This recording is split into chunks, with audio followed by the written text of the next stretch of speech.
remember the great famous television comedies like The Honeymooners with the character Ralph Cramden, or on Happy Days with the other character called the Fonz.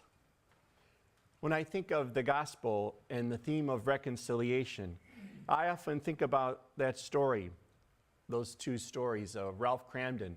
You know, those in almost every episode when he tried to grapple and deal with a mistake that he made, he would finally have to come to terms with it and say he's sorry. He'd say, "I've got a big mouth." He would struggle with those words. Or the Fonz, always remaining cool, no matter what. But yet he too, at certain times, had to admit when he was wrong and to say he was sorry. We all know the importance of trying to work things out in our own lives, kind of in more serious situations. We know the bad news when we can't work things out, when we're in disagreement, when our community, when the love between us is broken. And we know of the good news when things do work out together. And that's as we look at the gospel today, if we look at the first line and the last line, we see the bad news first, which is the community that's divided, a brother against another brother. And the end of the gospel shows a community united, where two or three are gathered. Jesus says, "There am I in the midst of them."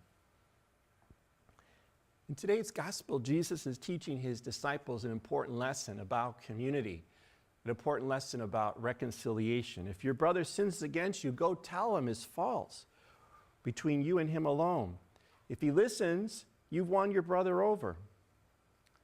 And at the end, he encourages us to work things out among each other, to not give up on each other, to try to work it out through dialogue, to try to work it out through understanding, to try to work it out, to move away from isolation from one another that often anger and resentment, hurt, can push us into.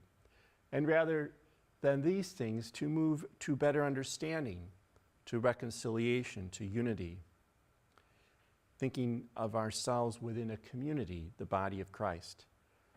Christ is always present in the church and always calls us in the liturgy to be united with him together as a community. Where two or three are gathered in my name, there am I in the midst of them. Well, like Ralph from the Honeymooners, when he looked at his wife and he said, "Baby, you're the greatest." Or when the Fonz finally figured out and said he too was sorry, he looked at his friends and he said, "Hey," they knew that they were in happy days.